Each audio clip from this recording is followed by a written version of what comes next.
نحمده ونستعينه ونستغفره ونؤمن به ونتوكل عليه ونعوذ بالله من شرور أنفسنا ومن سيئات أعمالنا من يهده الله فلا مضل له ومن يضلله فلا هادي له نشهد أن لا إله إلا الله وحده لا شريك له ونشهد أن نبينا وحبيبنا وسيدنا محمدا صلى الله عليه وسلم عبده ورسوله أرسله بالهدى ودين الحق ليظهره على الدين كله ولو كره المشركون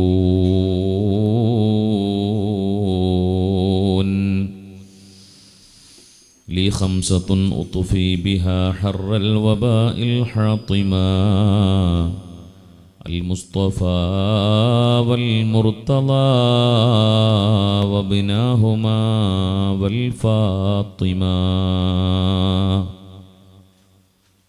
ഒന്നിരായ പൂക്കോയത്തങ്ങളവർകളെ, മറ്റു വേദിയിലുപവിഷ്ടരായ പണ്ഡിത മഹത്തുക്കളെ,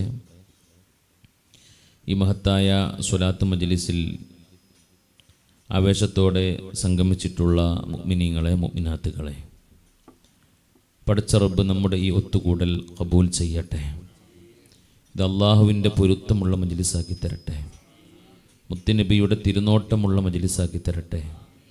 ഈ മഹാനുഭാവൻ്റെ മദതുള്ള മജ്ലിസാക്കി തരട്ടെ. മാഷാ അല്ലാഹ്, നേരത്തെ തങ്ങൾ പാപ്പ സൂചിപ്പിച്ചതുപോലെ നമ്മുടെ ഉറൂസ് മുബാറക്ക് വളരെ ഗംഭീരമായി സമാപിക്കുകയുണ്ടായി. ഒരുപാട് ആളുകളുടെ അധ്വാനം, ഒരുപാട് ആളുകളുടെ സമ്പത്ത്, ഒരുപാട് ആളുകളുടെ ഊർജം, സമയം, അതൊക്കെ ദുനിയാവിലും ആഖിറത്തിലും ഉപകരിക്കുന്ന സുഹൃതങ്ങളുടെ പട്ടികയിൽ അല്ലാഹു ചേർത്തി തരട്ടെ. മഹാന്മാരുമായിട്ടുള്ള ബന്ധം സുദൃഢമാക്കാൻ അല്ലാഹു നമുക്കെല്ലാവർക്കും തൗഫീഖ് പ്രദാനം ചെയ്യട്ടെ. മുഅ്മിനീങ്ങളെ, ചൂട് കൂടിക്കൊണ്ടിരിക്കുകയാണ്. നാളെ ചില ജില്ലകളിലൊക്കെ വിദ്യാഭ്യാസ സ്ഥാപനങ്ങൾക്ക് അതാതു ജില്ലകളിലെ കലക്ടർമാർ അവധി പ്രഖ്യാപിച്ചിരിക്കുകയാണ്. സെൽഫ് ലോക്ക്ഡൗണിലേക്ക് എല്ലാവരും പ്രവേശിക്കണമെന്ന് മുഖ്യമന്ത്രി പ്രഖ്യാപിച്ചിരിക്കുകയാണ്. അതുപോലെ സൂര്യാഘാതത്തെ പറ്റിയുള്ള മുന്നറിയിപ്പുകൾ ആരോഗ്യ വിദഗ്ധർ ഡെയിലി തന്നുകൊണ്ടിരിക്കുകയാണ്. കുടിവെള്ളക്ഷാമം പല സ്ഥലങ്ങളിലും രൂക്ഷമായി തുടർന്നുകൊണ്ടിരിക്കുകയാണ്. ചൂട് കൂടിയപ്പോൾ ഒരൽപ്പം തണുപ്പ് കിട്ടാൻ വേണ്ടി ഇഴജന്തുക്കളൊക്കെ പുറത്തേക്ക് വരികയും ശല്യങ്ങൾ ഉണ്ടാക്കുകയും മരണങ്ങൾ വരെ റിപ്പോർട്ട് ചെയ്യപ്പെടുകയും ചെയ്യുകയാണ്. നമുക്കറിയാം, കഴിഞ്ഞ ദിവസം 1-2 കുട്ടികൾ പാമ്പ് കടിയേറ്റ് മരണപ്പെടുന്നൊരു സാഹചര്യമൊക്കെ ഉണ്ടായി. ഏതായിരുന്നാലും അല്ലാഹു റബ്ബുൽ ഇസ്സത്ത് കൂടുതൽ പരീക്ഷിക്കാതെ നമുക്ക് പെട്ടെന്ന് മഴ നൽകി, റഹ്മത്തിൻ്റെ മഴ നൽകി നമ്മെ സന്തോഷിപ്പിക്കട്ടെ. ലോകം ഇന്ന് അനുഭവിക്കുന്ന ഏറ്റവും വലിയ പ്രതിസന്ധി എന്ന് പറയുന്നത് ആഗോള താപനമാണ് എന്നാണ് കാലാവസ്ഥാ നിരീക്ഷകന്മാർ സൂചിപ്പിക്കുന്നത്. ചൂട് കൂടിക്കൊണ്ടിരിക്കുകയാണ്. ഓരോ വർഷവും ചൂട് കൂടുകയാണ്. ആഗോളതാപനം ഒരു ക്രൈസിസായി ലോകരാജ്യങ്ങൾ മുന്നോട്ട് വെക്കുമ്പോൾ അതുകൊണ്ടുണ്ടാകുന്ന ദുരന്തങ്ങൾ വളരെ വലുതായിട്ട് പോലും അതിനൊരു പരിഹാരം കാണാൻ ഉച്ചകോടികൾക്ക് പോലും സാധിക്കുന്നില്ല എന്നുള്ളതൊരു പരമയാഥാർത്ഥ്യമാണ്. ലോകത്ത് ചൂട് കൂടിയാൽ ധ്രുവപ്രദേശങ്ങളിലുള്ള മഞ്ഞുമലകൾ ഉരുകിയൊലിക്കുകയും സമുദ്രത്തിൻ്റെ നിരപ്പ് കുത്തനെ ഉയരുകയും, നമുക്കറിയാം ഭൂമിയുടെ 2 ഭാഗവും കടലാണ്, വെള്ളമാണ്, ഒരു ഭാഗം മാത്രമാണ് കരയുള്ളത്. ആ കരയെ കവർന്നെടുക്കാൻ മാത്രം വെള്ളത്തിന് കഴിയുന്ന രീതിയിൽ വലിയ ഒരു ട്രാജഡിയിലേക്ക് അത് നീങ്ങുമെന്നുമൊക്കെ കാലാവസ്ഥാ നിരീക്ഷകന്മാർ പഠിപ്പിക്കുകയാണ്. അള്ളാഹു വലിയ വലിയ പരീക്ഷണങ്ങളിൽ നിന്ന് നമ്മളെല്ലാവരെയും കാത്തുരക്ഷിക്കട്ടെ. ഇവിടെയൊക്കെ നമ്മുടെ ഹബീബ് സയ്യിദുനാ റസൂലുള്ളാഹി സ്വല്ലല്ലാഹു അലൈഹി വസല്ലമ തങ്ങളുടെ ചില അധ്യാപനങ്ങൾ ഈ സമയത്ത് നാം ഓർക്കുന്നത് നല്ലതാണ്. ഒന്നാമതായി വെള്ളത്തിൻ്റെ വിനിയോഗം. അല്ലാഹു സുബ്ഹാനഹു വ തആല നമുക്ക് നൽകിയ ഏറ്റവും വലിയ പ്രധാനപ്പെട്ട നിഅമത്തുകൾ ഒരു നിഅമത്താണ് വെള്ളം എന്ന് പറയുന്നത്. വെള്ളം തരാൻ അല്ലാഹുവിന് മാത്രമേ സാധിക്കൂ. പരിശുദ്ധ ഖുർആനിൽ സൂറത്തുൽ മുൽക്കിന്റെ അവസാനത്തെ ഭാഗത്ത് അല്ലാഹു പറയുന്നുണ്ട്, അല്ലേ? ഖുൽ അറഅയ്തും ഇൻ അസ്ബഹ മാഉകും ഗൗറാ ഫമൻ യഅതീകും ബിമാഇൻ മഈൻ. നിങ്ങളുടെ കുടിവെള്ളം ശുദ്ധമായ വെള്ളം അങ്ങ് വറ്റിപ്പോയി എന്ന് സങ്കല്പിക്കുക. അല്ലാഹ് ചോദിക്കുകയാണ്, ഫമൻ യഅതീകും ബിമാഇൻ മഈൻ, ആരാണ് പിന്നെ നിങ്ങൾക്ക് ശുദ്ധമായ വെള്ളം കൊണ്ടുതരുക? ഈ ആയത്ത് ഓതുമ്പോൾ അല്ലാഹു റബ്ബുൽ ആലമീൻ എന്ന് പറയണമെന്നാണ് മഹാന്മാർ രേഖപ്പെടുത്തിയത്. അല്ലാഹ് കൊണ്ടുതരും. വെള്ളത്തിന്റെ ഒരു കണിക സൃഷ്ടിക്കാൻ ഇത്രയധികം പുരോഗതി പ്രാപിച്ച ശാസ്ത്രത്തിന് ഇന്നുവരെ കഴിഞ്ഞിട്ടില്ല. എന്തെല്ലാം കണ്ടുപിടുത്തങ്ങൾ, എന്തെല്ലാം പര്യവേഷണങ്ങൾ, എന്തെല്ലാം ഗവേഷണങ്ങൾ. പക്ഷേ വെള്ളത്തിന്റെ ഒരു തുള്ളി പടക്കാൻ ശാസ്ത്രലോകത്തിന് സാധിച്ചിട്ടില്ല. അത് റബ്ബിനെ കഴിയൂ.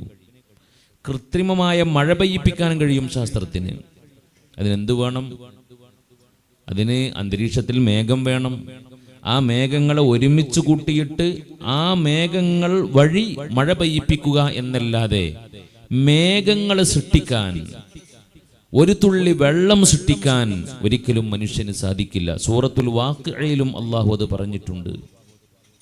ആരാണ് മേഘത്തിൽ നിന്ന് മഴ തന്നത്? ആരാണ് മഴ വർഷിച്ചത്? നിങ്ങളാണോ അതോ നാമാണോ എന്ന് അല്ലാഹു ചോദിക്കുന്നുണ്ട്. ഏതായിരുന്നാലും ആ വെള്ളത്തിന്റെ വിനിയോഗമൊക്കെ ഈ സമയത്ത് നാം വളരെയധികം ശ്രദ്ധിക്കേണ്ടതുണ്ട്. പൊതുവെ നമുക്കറിയാം, പരിശുദ്ധമായ ദീൻ എന്ന് പറയുന്നത് മിതത്വത്തിന്റെ മതമാണ്. ഒരിക്കലും തന്നെ അമിതവ്യയം, ഇസ്റാഫ്, ദൂർത്ത് ഒരു കാര്യത്തിലും പരിശുദ്ധമായ ഇസ്ലാം അനുവദിച്ചിട്ടില്ല എന്നതുപോലെ വെള്ളത്തിന്റെ കാര്യത്തിലും അള്ളാഹുവിന്റെ ഹബീബ് സ്വല്ലല്ലാഹു അലൈഹി വസല്ലമ തങ്ങൾ നമുക്ക് വലിയ ഡയറക്ഷൻ നൽകിയിട്ടുണ്ട്. എത്രത്തോളം എന്ന് വെച്ചാൽ, നല്ല ഒഴുകുന്ന ഒരു നദിയാണെങ്കിൽ പോലും, സമുദ്രത്തിൽ വെച്ചാണ് വുളു എടുക്കുന്നതെങ്കിൽ പോലും 3 പ്രാവശ്യത്തേക്കാൾ കൂടുതൽ കഴുകാൻ പാടില്ല എന്നുള്ളതാണ്. 3 വട്ടമാണ് ഓരോ അവയവങ്ങളും വുളുഇൽ കഴുകേണ്ടത്. കവിഞ്ഞൊഴുകുന്ന സുലഭമായ വെള്ളമുള്ള ഒരു അരുവിയിൽ വെച്ചാണ്, തോട്ടിൽ വെച്ചാണ്, പുഴയിൽ വെച്ചാണ് വുളു ചെയ്യുന്നതെങ്കിൽ പോലും 4ാമത്തെ തവണ കഴുകാൻ നമുക്ക് അനുവാദമില്ല. അത് ഇസ്രാഫിന്റെ ഗണത്തിലാണ്, ദൂർത്തിന്റെ ഗണത്തിലാണ് മഹാന്മാർ എണ്ണിയിട്ടുള്ളത്. അപ്പോൾ നമ്മുടെ വീടുകളിലൊക്കെ, നമുക്ക് കേരളീയരായതുകൊണ്ട് നമുക്കറിയാം, സുലഭമായി വെള്ളം ഉപയോഗിച്ച ശീലമാണ്. പ്രത്യേകിച്ച് ഈ കൊടും വേനലിൽ രൂക്ഷമായ വെള്ളക്ഷാമം പല സ്ഥലങ്ങളിലും അനുഭവിക്കുന്ന ഈ സമയത്ത് നാം വെള്ളത്തിന്റെ മഹത്വം, വില മനസ്സിലാക്കുകയും എന്നിട്ടതിനെ സൂക്ഷ്മമായിട്ട് വിനിയോഗിക്കുകയും ചെയ്യേണ്ടതുണ്ട്. അല്ലാഹു സുബ്ഹാനഹു വ തആല നമ്മെ കൂടുതൽ ചൂടുകൊണ്ട് പരീക്ഷിക്കാതെ അല്ലാഹു നമുക്ക് മഴ തരട്ടെ. നമുക്കറിയാം, ചൂട് എന്ന് പറയുന്നത് നമുക്ക് തീരെ ഇഷ്ടപ്പെടാത്തൊരു സംഗതിയാണ്, അല്ലേ? അല്ലെങ്കിലും എപ്പോഴും ചൂടിൽ നിന്ന്, തീയിൽ നിന്ന്, നരകത്തിൽ നിന്ന്, നരകാഗ്നിയിൽ നിന്ന് അഭയം ചോദിക്കാൻ അല്ലാഹു നമ്മളോട് പറഞ്ഞിട്ടുണ്ട്. ഈ ചൂടൊക്കെ നമ്മൾ അനുഭവിക്കുമ്പോൾ നമ്മൾ യഥാർത്ഥ ചൂടിനെ പറ്റി നമ്മൾ ആലോചിക്കേണ്ടതുണ്ട്. ഇതൊന്നും യഥാർത്ഥ ചൂടല്ല. ഇതൊക്കെ വളരെ വളരെ മൈന്യൂട്ടായ, വളരെ എന്താ പറയുക, സില്ലിയായ, നിസാരമായ ചൂടാണ്. നമ്മൾ ഇനി ഓരോ ഘട്ടങ്ങളിലേക്കും നീങ്ങുമ്പോൾ നാം അനുഭവിക്കാൻ പോകുന്നത് വലിയ വലിയ പ്രയാസങ്ങളാണ്. അവിടെയാണ് നമുക്ക് തണുപ്പ് വേണ്ടത്. അവിടെ നമുക്ക് തണുപ്പ് വേണം. ഈ ലോകത്തുള്ള ചൂടിൽ നിന്ന് രക്ഷപ്പെടാനാണ് നമ്മൾ ഫാന്, അതുപോലെ തന്നെ AC, അതുപോലെ തന്നെ മറ്റുള്ള സംവിധാനങ്ങൾ നാം ഒരുക്കാറുള്ളത്. എന്നാൽ മഹ്ശറയിലെ, അതുപോലെ തന്നെ നരകത്തിന്റെ ചൂടിനെ ഒരിക്കലും തന്നെ പ്രതിരോധിക്കാൻ നമ്മുടെ ഫാനുകളോ, അപ്രകാരം തന്നെ നമ്മുടെ കൂളറുകളോ, നമ്മുടെ AC കളോ ഒന്നും തന്നെ പര്യാപ്തമല്ല. അത്തരം ചൂടുകളെ പ്രതിരോധിക്കാനുള്ള വഴികൾ ഹബീബായ സയ്യിദുനാ റസൂലുള്ളാഹി സ്വല്ലല്ലാഹു അലൈഹി വസല്ലമ തങ്ങൾ നമുക്ക് പഠിപ്പിച്ചു തന്നിട്ടുണ്ട്. ഏറ്റവും പ്രധാനപ്പെട്ട വഴി എന്ന് പറയുന്നത് ചൂടിൽ നിന്ന്, നരകത്തിൽ നിന്ന് അള്ളാഹുവിനോട് അഭയം ചോദിക്കുക എന്നുള്ളതാണ്. ആലോചിച്ചോക്കണേ, ഈ ദുനിയാവിൽ ഒരു ചെറിയ ചൂട് പോലും അനുഭവിക്കാൻ കഴിയാത്ത സാധുക്കളായ നമ്മള് ഈ ഭൂമി ലോകത്തെ ചൂടിനേക്കാളും എത്രയോ 10 മടങ്ങ് ചൂടുള്ള നരകമാണ് യഥാർത്ഥത്തിൽ അല്ലാഹു സുബ്ഹാനഹു വ തആല ദുർമാർഗികൾക്ക് തയ്യാർ ചെയ്തിരിക്കുന്നത്. അതുകൊണ്ട് തന്നെ ആ നരകത്തിൽ നിന്ന് അഭയം ചോദിക്കാൻ അല്ലാഹു നമ്മളോട് പറഞ്ഞിട്ടുണ്ടെന്ന് മാത്രമല്ല, പരിശുദ്ധ ഖുർആനിൽ സൂറത്തുൻ നാർ എന്ന് പറഞ്ഞിട്ട് നരകവുമായി ബന്ധപ്പെട്ടുകൊണ്ട് ഒരു അധ്യായം പോലും അല്ലാഹു ഇറക്കിയിട്ടില്ല. ആലോചിച്ചോക്കിയേ, അല്ലാഹു എന്തിനാ ഖുർആൻ ഇറക്കിയത്? നമ്മളെ സ്വർഗത്തിലേക്ക് ക്ഷണിക്കാൻ, നരകത്തിലേക്ക് നിങ്ങൾ പോവരുതേ എന്ന് വാണിംഗ് ചെയ്യാൻ. പക്ഷേ ഖുർആനിലെ 114 സൂറത്തുകളിൽ ഒരു സൂറത്തിന് പോലും സ്വർഗം എന്ന പേരില്ല. സൂറത്തുൽ ജന്ന എന്ന് പറഞ്ഞിട്ടൊരു സൂറത്ത് ഖുർആനിലില്ല. സൂറത്തുൻ നാർ എന്ന് പറഞ്ഞൊരു സൂറത്ത് അധ്യായം ഖുർആനിലില്ല. സൂറത്തുൻ നൂറുണ്ട്, പക്ഷെ നാറില്ല. യഥാർത്ഥത്തിൽ ഖുർആനിന്റെ ഏറ്റവും പ്രധാനപ്പെട്ട ലക്ഷ്യം തന്നെ മനുഷ്യനെ സ്വർഗത്തിലേക്ക് നയിക്കലല്ലേ, നരകത്തിൽ നിന്ന് രക്ഷപ്പെടുത്തലല്ലേ. പക്ഷെ ആ പേരിൽ എന്തുകൊണ്ട് അധ്യായം ഉണ്ടായില്ല? നല്ല സുഖമായിരുന്നു. ഖുർആനിൽ ഇങ്ങനെ എത്ര സ്ഥലത്താ പരിശുദ്ധമായ സ്വർഗീയ ലോകത്തിന്റെ മനോഹരമായ ആനന്ദങ്ങളും ആഡംബരങ്ങളും എത്ര സ്ഥലത്താ അള്ളാഹു മനോഹരമായിട്ട് കൊണ്ടുവന്നിട്ടുള്ളത്. അതിനൊക്കെ ഒരു സൂറത്തിൽ, ഒറ്റ സൂറത്തിൽ അങ്ങ് ഒതുക്കുകയാണെങ്കിൽ എന്ത് സുഖണ്ടായിരുന്നു നമുക്ക് ഓതാൻ, എത്ര സന്തോഷത്തെ നമുക്ക് ഓതി തീർക്കായിരുന്നു. അതേപോലെ തന്നെ നരകവുമായി ബന്ധപ്പെട്ട വിഹുലതകളെ, ഭയാനതകളെ പരിശുദ്ധ ഖുർആൻ എത്ര സ്ഥലത്താണ് പറഞ്ഞിട്ടുള്ളത്, എത്ര ആയത്തുകളിലൂടെയാണ് പറഞ്ഞിട്ടുള്ളത്, പരാമർശിച്ചിട്ടുള്ളത്. അതിനെ ഒരു അധ്യായമാക്കി അള്ളാഹു എങ്ങാനും എന്തുകൊണ്ടാണ് അതിനെ ചിട്ടപ്പെടുത്താതിരുന്നത്? ഇതിന് മഹാന്മാരായ ഉലമാ പറയുന്ന മറുപടി എന്താണെന്നറിയോ? സൂറത്തുൽ ജന്ന എന്ന് പറഞ്ഞിട്ടൊരു സൂറത്ത് ഉണ്ടാവുകയും ആ സൂറത്തിൽ പരിശുദ്ധമായ ഖുർആനിലെ സ്വർഗവുമായി ബന്ധപ്പെട്ട ആയത്തുകളെ മാത്രം അല്ലാഹു കൊണ്ടുവരികയും ചെയ്തിരുന്നെങ്കിൽ അറബി അറിയുന്നൊരു മനുഷ്യന് ഒരു തവണ പോലും ആ സൂറത്ത് ഓതി തീർക്കാൻ കഴിയൂല. മരിച്ചു, അറ്റാക്കായി മരണപ്പെട്ടു. അതുപോലെ തന്നെ നരകവുമായി ബന്ധപ്പെട്ട ആയത്തുകൾ മാത്രം ക്രോഡീകരിച്ചുകൊണ്ടൊരു അധ്യായം അല്ലാഹു സമർപ്പിച്ചിരുന്നുവെങ്കിൽ അറബി അറിയുന്ന, അർത്ഥമറിയുന്ന ഒരു മുഅ്മിനായ മനുഷ്യന് ഒരു തവണ പോലും ആ സൂറത്ത് ഓതി തീർക്കാനും കഴിയുമായിരുന്നില്ല. പേടിച്ച് മരണപ്പെട്ടു പോകുമെന്ന് മഹാന്മാര് പറഞ്ഞിട്ടുണ്ട്. അത്രയും ഗൗരവമാ. അതുകൊണ്ട് തന്നെ അല്ലാഹു സുബ്ഹാനഹു വ തആല സ്വീകരിച്ച ശൈലി എന്ന് പറയുന്നത്, സ്വർഗത്തെ പറ്റി ഇങ്ങനെ പറയും അല്ലേ, എത്ര സൂറത്തിലാണ് നമുക്ക് കാണാൻ കഴിയുന്നത്. സ്വർഗത്തെ പറ്റി ഇങ്ങനെ പറഞ്ഞു വരുമ്പോ നമ്മുടെ അർത്ഥമറിയുന്ന ആളുകൾ അതിങ്ങനെ ഓതുമ്പോ അമിതമായ സന്തോഷവും ആഹ്ലാദവും ഇങ്ങനെ അലതല്ലും. അപ്പൊ റബ്ബ് പറയാണ്, വേണ്ട, കൂടുതൽ സന്തോഷിക്കണ്ട, തൊട്ടുപ്പുറത്ത് എന്തുണ്ട്? നരകമുണ്ട്. നരകത്തിന്റെ വിഹുലതകൾ ഇങ്ങനെ പറഞ്ഞു വരികയായിരിക്കും. നമ്മൾക്ക് വല്ലാതെ പേടി തോന്നിക്കൊണ്ടിരിക്കും. പടച്ചോനെ, ഇതൊക്കെ അനുഭവിക്കേണ്ടി വരുമോ എന്ന ആശങ്കയിലൂടെ കടന്നു പോകുമ്പോ അല്ലാഹ് പറയും, നിങ്ങൾ വിഷമിക്കണ്ട, എന്റെ റഹ്മത്താകുന്ന സ്വർഗം ഞാൻ നിങ്ങൾക്ക് സംവിധാനിച്ചിട്ടുണ്ട്. മുഅ്മിനീങ്ങളെ, അത് വല്ലാത്ത സംഗതിയാ. പരിശുദ്ധമായ റമദാനില് അല്ലാഹുമ്മ അഅ്തിഖ്നീ മിനന്നാർ വഅദ്ഖിൽനിൽ ജന്നത യാ റബ്ബൽ ആലമീൻ. നമ്മൾ ചൊല്ലിയില്ലേ, അത് റമദാനിൽ മാത്രമുള്ള ദുആയല്ലല്ലോ. നമ്മൾ ചിന്തിച്ചിട്ടുണ്ടോ ഒരു ദിവസം എത്ര തവണയാണ് നമ്മൾ നരകത്തിൽ നിന്ന് അല്ലാഹുവിനോട് അഭയം ചോദിക്കുന്നത്? ഓരോ പരിശുദ്ധമായ നിസ്കാരത്തിലും അത്തഹിയ്യാത്തിൽ അല്ലാഹുമ്മ ഇന്നി അഊദു ബിക മിൻ അദാബിൽ ഖബ്രി വമിൻ അദാബിൻ നാർ, ചൂടിൽ നിന്ന്, നരകത്തിൽ നിന്ന് അല്ലാഹുവിനോട് അഭയം ചോദിക്കുന്നുണ്ട്. അതുപോലെ തന്നെ എന്റെ പ്രിയപ്പെട്ടവരെ, അല്ലാഹുമ്മ അജ്ർനി മിനന്നാർ എന്ന് പ്രഭാത പ്രദോഷ സമയങ്ങളിൽ നമ്മളോട് ദുആ ചെയ്യാൻ അല്ലാഹു ആവശ്യപ്പെട്ടിട്ടുണ്ട്. ഇന്ന് മഗ്‌രിബ് നിസ്കരിച്ചു അല്ലേ, 7 വട്ടം നമ്മൾ ഇങ്ങനെ ചൊല്ലിയില്ലേ, അല്ലാഹുമ്മ അജ്ർനി മിനന്നാർ, അല്ലാഹുമ്മ അജ്ർനി മിനന്നാർ, അല്ലാഹുമ്മ അജ്ർനി മിനന്നാർ. എന്താ അതിന്റെ അർത്ഥം? പടച്ചോനെ എന്നെ നരകത്തിൽ നിന്ന് കാക്കണേ, എന്നെ നരകത്തിൽ നിന്ന് കാക്കണേ, എന്നെ നരകത്തിൽ നിന്ന് കാക്കണേ. അതാണ് പ്രശ്നം. നമ്മുടെ പ്രശ്നം നരകമാണ്. അതിൽ നിന്ന് രക്ഷപ്പെടാൻ നമുക്ക് കഴിയണം. അല്ലാഹു നമുക്ക് തൗഫീഖ് പ്രദാനം ചെയ്യട്ടെ. അതിനോർത്തുകൊണ്ട് കരഞ്ഞവരാണ്, അതിനെ പേടിച്ചുകൊണ്ട് കരഞ്ഞവരാണ് ലോകത്തെ മുത്തഖീങ്ങളും മുഅ്മിനീങ്ങളും മുഴുവനും. നിരന്തരം പ്രിയപ്പെട്ട ഉമ്മമാരെ, സഹോദരിമാരെ, സുബ്ഹിന്റെ സമയത്തും അതുപോലെ തന്നെ മഗ്രിബിന്റെ സമയത്തും 7 തവണ ആ നരകത്തിന്റെ കഠിനമായ ചൂടിൽ നിന്ന് നമ്മൾ അല്ലാഹുവിനോട് അഭയം ചോദിക്കണം. നരകത്തിന് 7 കവാടാണ്. എല്ലാ ദിവസവും പ്രഭാതത്തിൽ ആ 7 കവാടം ക്ലോസ് ചെയ്യണം. അല്ലാഹുമ്മ അജ്ർനി മിനന്നാർ 7 തവണ പറയുമ്പോൾ ഓരോ നരകത്തിന്റെ കവാടങ്ങളും അടക്കപ്പെടുകയാണ്, ക്ലോസ് ചെയ്യുകയാണ്.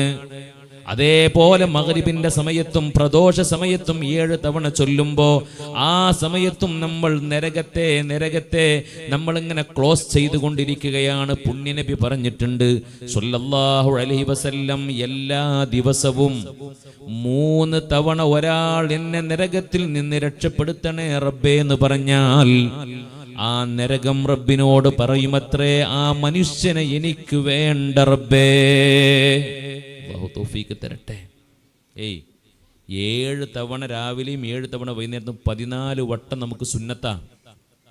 3 തവണ ഡെയിലി അല്ലാഹുമ്മ അജ്ർനി മിനന്നാർ എന്ന് പറഞ്ഞാൽ തന്നെ നരകം പറയുമത്രേ, റബ്ബേ എനിക്കവനെ വേണ്ട. നരകത്തിൽ നിന്ന് രക്ഷപ്പെടാൻ വേണ്ടി മാത്രം മഹാന്മാരായ ഉലമാ ചില അമലുകൾ നമുക്ക് പറഞ്ഞു തന്നിട്ടുണ്ട്. ഈ ചൂടൊക്കെ നമ്മൾ അനുഭവിക്കുമ്പോൾ ആ നരകത്തിൻ്റെ ചൂട്, മഹ്ശറിൻ്റെ ചൂടൊക്കെ നമുക്ക് ഇങ്ങനെ ഓർമ്മ വരണം. നമ്മൾ മുഅ്മിനീങ്ങളാണ്. നമ്മുടെ ഖൽബ് എപ്പോഴും ആഖിറവുമായിട്ട് കണക്റ്റഡ് ആവണം. ഇതൊന്നും യഥാർത്ഥ ചൂടല്ല. ഇതൊക്കെ നമുക്ക് സഹിക്കാൻ പറ്റുന്നേ ഉള്ളൂ. ഇവിടെ നിന്ന് അങ്ങോട്ട് പോയാൽ നമുക്ക് മഹ്ശറിൽ ചൂടില്ലേ? സുബ്ഹാനല്ലാഹ്.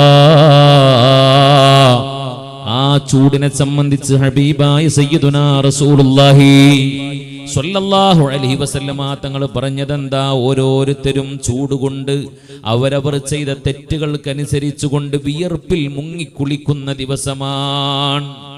അല്ലാഹു നമുക്ക് ആ സമയത്ത് രക്ഷ തരട്ടെ. അല്ലാഹു രക്ഷ തരട്ടെ. എല്ലാവരും നഗ്നരാണ്. ഒരാൾക്ക് പോലും ഒരു നൂൽബന്ധം പോലുമില്ലാത്ത ലോകമാണ് മഹ്ശർ എന്ന് പറയുന്നത്. ഇത് പറഞ്ഞപ്പോൾ ആയിഷ ബീവി റളിയല്ലാഹു അൻഹ ചോദിച്ചില്ല, നബിയേ, കോടാനക്കോടിക്കണക്കിന് വരുന്ന മനുഷ്യന്മാര് മഹ്ശറയിൽ ഉടുതുണിയില്ലാതെ വന്നു നിന്നാൽ നാണമാകൂലേ നബിയേ? അവരുടെ നഗ്നത പരസ്പരം കാണൂലേ നബിയേ? അള്ളാന്റെ റസൂല് പറഞ്ഞ മറുപടി വളരെ ശ്രദ്ധേയമാണ്. ആയിഷ, കോടിക്കണക്കിന് വരുന്ന മനുഷ്യന്മാര്, പരകോടി മനുഷ്യന്മാര് ഉടുതുണിയില്ലാതെ നിൽക്കുന്ന സമയത്ത് ഒരാൾക്ക് പോലും മറ്റൊരുത്തന്റെ ഔറത്തിലേക്ക് നോക്കാനുള്ള മനസ്സുണ്ടാവില്ല.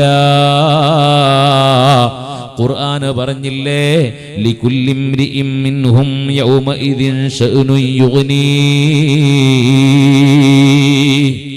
എല്ലാവരും ജീവിതകാലത്ത് ചെയ്തു പോയ തെറ്റുകളെ സംബന്ധിച്ച് ഓർത്തുകൊണ്ട് ആ മഹ്ശറയിൽ ഭയവിഹ്വലരായി നിൽക്കുകയാണ്. നിങ്ങളെ എന്താ ഒരു പണിയില്ലല്ലോ? എന്താ അവിടെ മൊബൈലില്ല, അവിടെ വാട്സപ്പില്ല, ഫേസ്ബുക്കില്ല, യൂട്യൂബില്ല, ഒന്നുമില്ല. എന്താണ് മഹ്ശർ? വെറുതെ അങ്ങനെ മേപ്പിട്ട് നോക്കി നിൽക്കുക. എത്ര കാലം? അല്ലാഹു നമ്മളെ രക്ഷപ്പെടുത്തട്ടെ. അല്ലാഹു നമുക്ക് സംരക്ഷണം തരട്ടെ. ആ ചൂടിൽ നിന്ന്, വിയർപ്പിൽ നിന്ന് നമുക്ക് രക്ഷപ്പെടണം. അതിന് ഹബീബായ നബി സല്ലല്ലാഹു അലൈഹി വസല്ലമ തങ്ങൾ ഒരുപാട് മാർഗങ്ങൾ പറഞ്ഞു തന്നിട്ടുണ്ട്. സബ്ഉൻ യുളില്ലുഹുമുല്ലാഹു യൗമ ലാ ദില്ല ഇല്ലാ ദില്ലുഹു. എന്നെ വിശദീകരിക്കണില്ല. 7 വിഭാഗം ആളുകൾക്ക് അല്ലാഹുവിന്റെ സിംഹാസനത്തിന്റെ തണലുണ്ടാകുന്നാണ്. എല്ലാരും വന്ന് ചൂടിലും വിയർപ്പിലും മുങ്ങിക്കുളിക്കുമ്പോ പ്രത്യേകമായ 7 വിഭാഗം ആളുകളെ അല്ലാഹു സുബ്ഹാനഹു വ തആല സംരക്ഷിക്കുമെന്നാണ്. പഠിച്ചവരാണ് ആ ഹദീസ്, ഞാൻ അങ്ങോട്ട് കൂടുതൽ കടക്കണില്ല. അള്ളാഹു അതിൽ ഏതെങ്കിലും ഒരു വിഭാഗത്തിൽ ഉൾപ്പെടുത്തി നമ്മളെ രക്ഷപ്പെടുത്തി തരട്ടെ. മഹ്ശർ മുത്തുനബിയുടെ മഹത്വം ഉദ്ഘോഷിക്കാനാണ്. യഥാർത്ഥത്തിൽ മഹാന്മാരായ സൂഫിയാക്കളൊക്കെ അങ്ങനെയാ പറയാ. എന്തിനാണ് മഹ്ശർ? അള്ളാഹ്ക്ക് നമ്മൾ മരിക്കുന്നതോടുകൂടെ അള്ളാഹ്ക്ക് അറിയാം നമ്മൾ സ്വർഗത്തിലേക്കാണോ നരകത്തിലേക്കാണോ. നേരണ്ട് പറഞ്ഞാൽ പോരെ സ്വർഗത്തിലേക്കോ നരകത്തിലേക്കോ. എന്തിനാ പിന്നെ ഒരു മഹ്ശർ? എന്തിനാ ഒരു മീസാന്? എന്തിനാണ് ഒരു സിറാത്ത്? ഇതിനെപ്പറ്റി മഹാന്മാരായ ആരിഫീങ്ങൾ പറയുന്നത്, ഹബീബായ സയ്യിദുനാ മുഹമ്മദുർ റസൂലുള്ളാഹി, ആ മുത്തുനബിന്റെ സദസ്സല്ലേ ഇത് സ്വലാത്തിന്റെ സദസ്സല്ലേ? ഇവിടെ ഓരോ സദസ്സിലും നമ്മൾ ഒത്തുകൂടുമ്പോൾ ഹബീബിന്റെ പേരിലല്ലേ സ്വലാത്ത് ചൊല്ലുന്നത് അല്ലേ? മഹാനായ തങ്ങള് അവരുടെ പിതാവിന്റെ സിൽസില പറഞ്ഞപ്പോ ഹബീബ് നബി തങ്ങളുടെ പേരിലുള്ള സ്വലാത്ത് ചൊല്ലിയിട്ടല്ലേ ഓരോ നാമങ്ങളും പറഞ്ഞത്. ആ മുത്തുനബിയുടെ മഹത്വം ലോകത്തിന് മുഴുവനും മനസ്സിലാക്കി കൊടുക്കണം. അതിനാണ് യഥാർത്ഥത്തിൽ മഹ്ശർ എന്നാണ്. കാരണം മഹ്ശറിൽ നിന്ന് രക്ഷപ്പെടണമെങ്കിൽ മുത്തുനബി കണ്ട് കനിയണം സ്വല്ലല്ലാഹു അലൈഹി വസല്ലം. വെറുതെ ആണോ നമ്മൾ സ്വലാത്ത് ഇല്ലണത്? അവിടത്തെ ശഫാഅത്ത് കിട്ടാനുള്ള വഴി സ്വലാത്താ. അത് വലിയ പ്രതീക്ഷയാണ് നമുക്ക്. അത് വല്ലാത്ത ഒരു കച്ചിത്തുരുമ്പാണ് നമുക്ക്. അത് വല്ലാത്തൊരു അടയാളമാണ് നമുക്ക്. അള്ളാഹു നമുക്ക് നമ്മളെ സ്വലാത്തിന്റെ ആളുകൾ ഉൾപ്പെടുത്തി തരട്ടെ. ആ ഹബീബായ നബി സല്ലല്ലാഹു അലൈഹി വസല്ലമ തങ്ങൾ നാളെ മഹ്ശറിൽ നമുക്ക് വേണ്ടി ശുപാർശ പറയും. ഞാൻ കൂടുതൽ വിശദീകരിക്കണില്ല അല്ലേ? എത്ര തവണ ആഴ്ചകളോളം സുജൂദിൽ കിടക്കും മുഹമ്മദുർ റസൂലുള്ളാഹി. 3 സുജൂദ് ചെയ്യുന്നാണ് ഒരഭിപ്രായ പ്രകാരം. ഒരു സുജൂദിന്റെ ദൈർഘ്യം ഒരാഴ്ചയാണ്. ഒരാഴ്ച സുജൂദ് കിടക്കും, വീണ്ടും എഴുന്നേൽക്കും, പൊട്ടിക്കരഞ്ഞ് വീണ്ടും സുജൂദിലേക്ക് പോകും, വീണ്ടും സുജൂദിലേക്ക് പോകും. ഇങ്ങനെ ആഴ്ചകളോളം നീണ്ട സുജൂദുകളാണ്. അപ്പം അള്ളാഹുവിന് സങ്കടമാകും. മുത്തുനബിയോട് പറയും, നബിയെ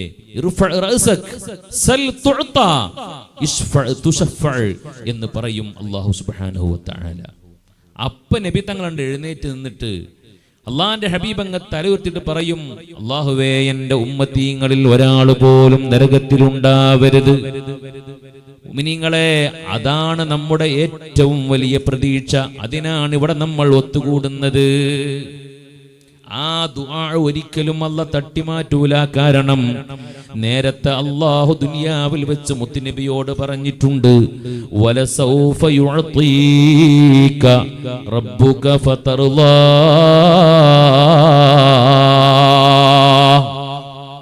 നബിയേ, പിന്നീട് ഞാൻ നിങ്ങൾക്ക് തരും, അപ്പൊ നിങ്ങൾക്ക് സന്തോഷമാകും. എപ്പോഴാണ് നബി തങ്ങൾക്ക് സന്തോഷമാകുക? നബി തങ്ങളുടെ ഉമ്മത്തിൽപ്പെട്ട ഒരാൾ പോലും നരകത്തിൽ കടക്കാതെ എല്ലാവരും സ്വർഗത്തിൽ കടന്നാലേ ഹബീബായ നബി തങ്ങൾക്ക് സന്തോഷമാകുള്ളൂ. അത്രയും ഇഷ്ടമാണ് നമ്മളോട്. ആ മഹബത്ത് നമ്മൾ തിരിച്ചു കൊടുക്കണ്ടേ? അതിനല്ലേ നമ്മൾ സ്വലാത്ത്. നമ്മളിപ്പോൾ സത്യം പറഞ്ഞാൽ സ്വലാത്ത് ചൊല്ലണം എന്നൊക്കെ നമുക്കറിയാം. അതിനൊരു മജ്ലിസ് ഒന്നും ഇല്ലെങ്കിൽ ആരാ സ്വലാത്ത് ഇല്ല? അതിനൊരുള്ള അവസരം ഉണ്ടാക്കുകയാണ് ഇത്തരം സദസ്സുകൾ. ഒന്നിച്ചിരുന്ന് നൂറുകണക്കിന് ആയിരക്കണക്കിന് സ്വലാത്തുകൾ ചൊല്ലിയാണ് ആ ഹബീബായ നബി തങ്ങളോടടുക്കാൻ, അവിടുത്തെ ശഫാഅത്തിൽ പങ്കാളിത്തം ലഭിക്കാൻ. അള്ളാന്റെ ഹബീബിന് വല്ലാത്ത സ്നേഹമല്ലേ നമ്മളോട്? പരിശുദ്ധ ഖുർആനിൽ സൂറത്തു തൗബയിൽ എന്താ പറഞ്ഞത്? ലഖദ് ജാഅകും റസൂലും മിൻ അൻഫുസികും അസീസുൻ അലൈഹി മാ അനിത്തും. നിങ്ങൾ പ്രയാസപ്പെടുന്നത് മുത്തുനബിക്ക് വല്ലാത്ത പ്രയാസമാണ്. ഈ ആയത്തിന് പോലും വല്ലാത്ത മഹത്വമാണ്. നിങ്ങൾ പ്രയാസപ്പെടുന്നത് അല്ലാഹുവിന്റെ ഹബീബിന് കഠിനമായ പ്രയാസമുണ്ടാക്കുമെന്നല്ലേ ആ വാക്കിന്റെ അർത്ഥം, ആ ആയത്തിന്റെ താല്പര്യം. അതുകൊണ്ടാണ് ലോകത്ത് കഴിഞ്ഞു പോയ അമ്പിയാക്കന്മാർക്ക് മുഴുവനും ഓരോ ദുആയുടെ ചാൻസ് അല്ലാഹു കൊടുത്തപ്പോ നബി തങ്ങൾ പറഞ്ഞിട്ടുണ്ട്, ലികുല്ലി നബിയ്യിൻ ദഅവത്തുൻ മുസ്തജാബ. എല്ലാ അമ്പിയാക്കൾക്കും ഒരു ദുആഇന്റെ ചാൻസ് അല്ലാഹു കൊടുത്തു.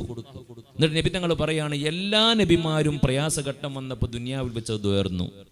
ഓരോ നബിമാർക്കും ഓരോ പ്രയാസങ്ങൾ വന്നപ്പോ ദുനിയാവിൽ വെച്ച് അത് ദുആ ചെയ്തതിന് ഇജാബത്ത് വാങ്ങി.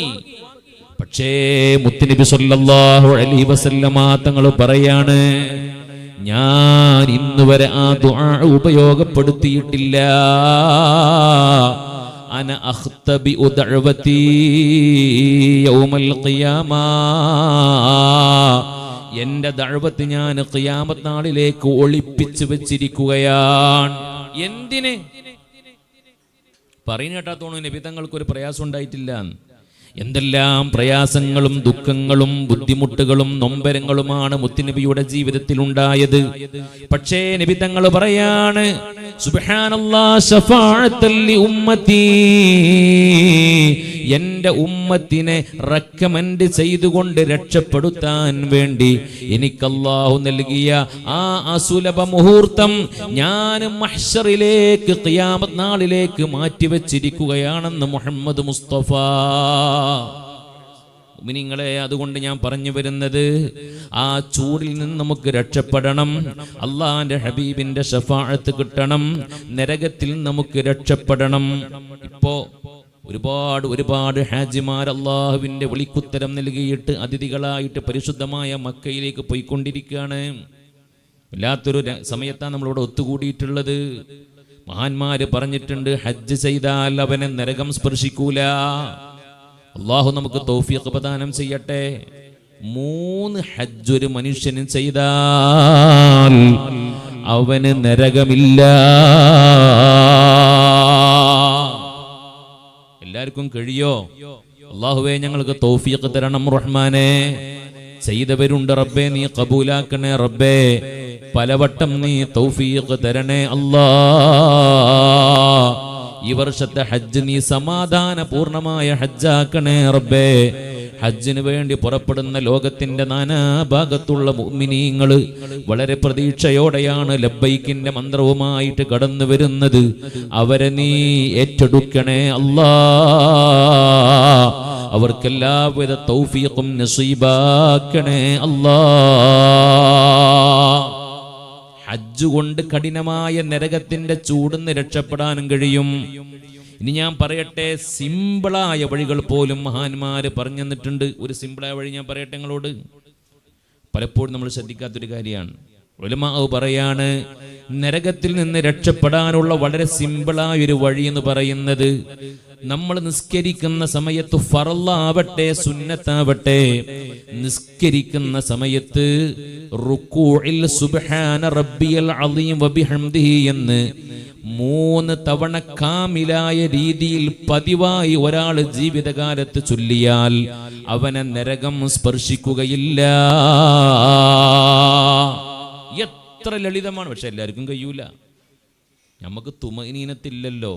നിസ്കാരമൊക്കെ ഉണ്ട്, പക്ഷേ തുമഇനീനത്തില്ല, അടങ്ങി താമസിക്കലില്ല. റുകൂഇലേക്ക് അങ്ങ് പോയാൽ ഒരു തവണ പോലും നമുക്ക് സുബ്ഹാന റബ്ബിയൽ അളീം വബിഹംദിഹി എന്ന് പറയാൻ സമയമില്ല. 3 വട്ടം സ്ഥിരമായി റുകൂഇൽ തുമഇനീനത്തോടുകൂടി നിന്നിട്ട് ഈ ദിക്ർ ചൊല്ലിയാൽ അവനെ നരകം സ്പർശിക്കൂല. 1 വർഷം തുടർച്ചയായി ളുഹാ നിസ്കരിച്ചാൽ അവനെ നരകം സ്പർശിക്കൂല. അങ്ങനെ എന്തെല്ലാം വഴികളാണ് മഹാന്മാരായ ഉലമാ പറഞ്ഞെന്നത്.